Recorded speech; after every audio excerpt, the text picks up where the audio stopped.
हमारे इतिहास पर गर्व करने के कई कारण हो सकते हैं, लेकिन एक महत्वपूर्ण कारण यह है कि हम उस संस्कृति से आते हैं जहां अपने वचन को, अपनी बात को, अपने शब्दों को बचाने के लिए, उनकी रक्षा करने के लिए लोगों ने अपने प्राण तक कुर्बान किए हैं। महाभारत के समय में आप सबको पता है कि कर्ण और अर्जुन के बीच बहुत जबरदस्त दुश्मनी थी, प्रतिस्पर्धा थी, लेकिन इस प्रतिस्पर्धा में भी एक मर्यादा थी।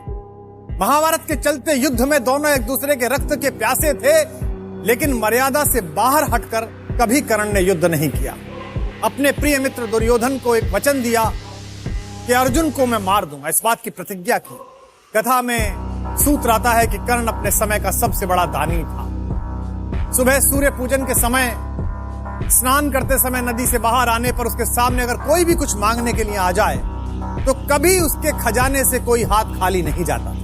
कुंती के मन में आइडिया आया, उन्होंने सोचा कि क्यों ना अपने बेटे कर्ण के पास जाएं और अपने सभी बेटों की रक्षा का वचन मांग लें। इससे 6 के 6 बेटे बच जाएंगे और मेरी कोख धन्य रहेगी। जिस दिन कर्ण और अर्जुन का निर्णायक युद्ध होने वाला था, उससे ठीक एक रात पहले एक सफेद कपड़ों में ढकी हुई एक महिला कर्ण के द्वार पर पहुंची।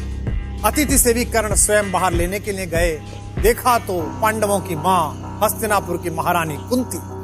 उन्होंने कहा कि रात्रि के इस समय मुझ जैसे एक सामान्य सैनिक के द्वार पर हस्तिनापुर की महारानी का आगमन।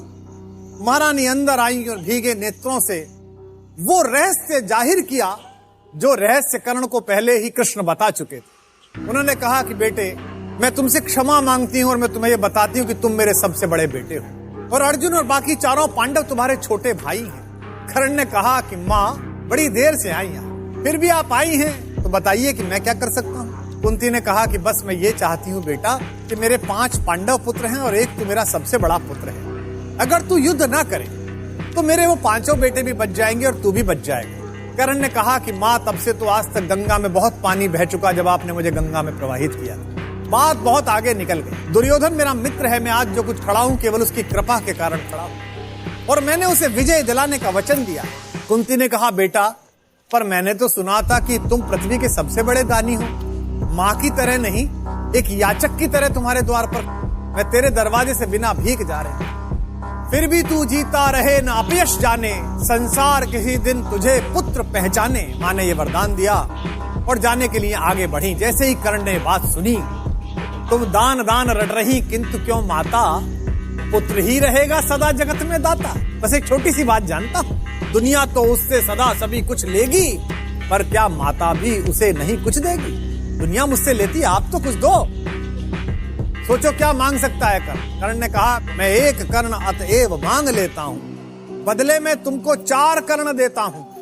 छोड़ूंगा मैं तो कभी नहीं अर्जुन को, तोड़ूंगा कैसे स्वयं पुरातन प्रण को, पर अन्य पांडवों पर मैं कृपा करूंगा, पाकर भी उनका जीवन नहीं हरूं। कहा कि एक वचन दे रहा हूं, अर्जुन को नहीं छोड़ूंगा, बाकी 4 को मारूंगा।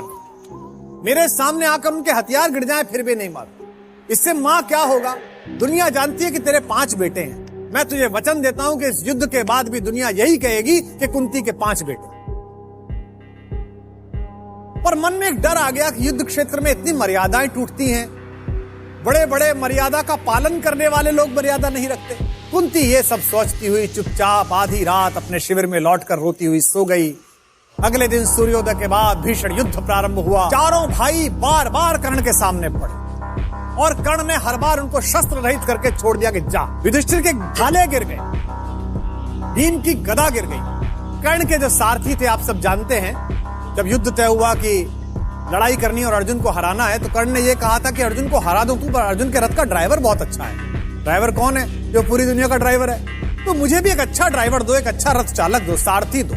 उस समय के सबसे अच्छे विश्व में 2 ही सारथी थे, एक कृष्ण और दूसरे थे शल्य, जो सहदेव नकुल की मां माद्री के भाई थे। मद्र नरेश शल्य, मामा शल्य, वो दुर्योधन की ओर से लड़ रहे थे।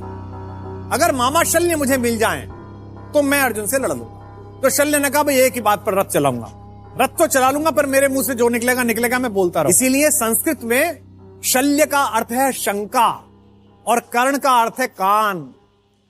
जिसने कान में बार बार शंका डालकर पराजित किया वो शल्य है। शल्य ने पूछा कि कर्ण ये क्या कर रहा है भाई, इन चारों भाइयों को पकड़ा छोड़ क्यों दिया? अर्जुन से डरता है, ये भी तो तेरे शत्रु हैं। कर्ण ने मुस्कुराते हुए कहा, आप नहीं समझोगे मामा, ये जिंदगी सिर्फ जीत और हार के लिए नहीं है, बल्कि जिंदगी के बाद बहुत सारी चीजें हैं जिन्हें सत्य कहा जाता है। ये युद्ध तो 5 दिन का है, मैं तो जन्म जन्मांतर का युद्ध लड़ रहा हूं। इस युद्ध के भीषण क्षणों में भी मेरा ध्यान अपने सत्य और अपने वचन से नहीं हटा है। मैंने ये 4 महारथी इसलिए छोड़े हैं, इन्हें जीवनदान इसलिए दिया है कि सत्य के चरणों में, सुमार्ग के चरणों में, स्वर्ग के चरणों में 4 फूल चढ़ा रहा हूं।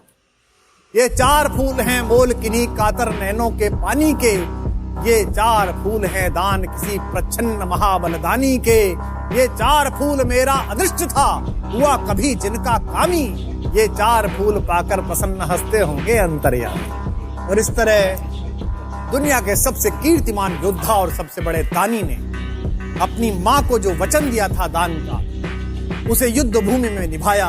जय पराजय को सामने देखकर और आने वाली मृत्यु को सामने देखकर भी जिस व्यक्ति ने अपने वचन का पालन किया, उसे ही दानवीर महाबली कर्ण कहा जाता है।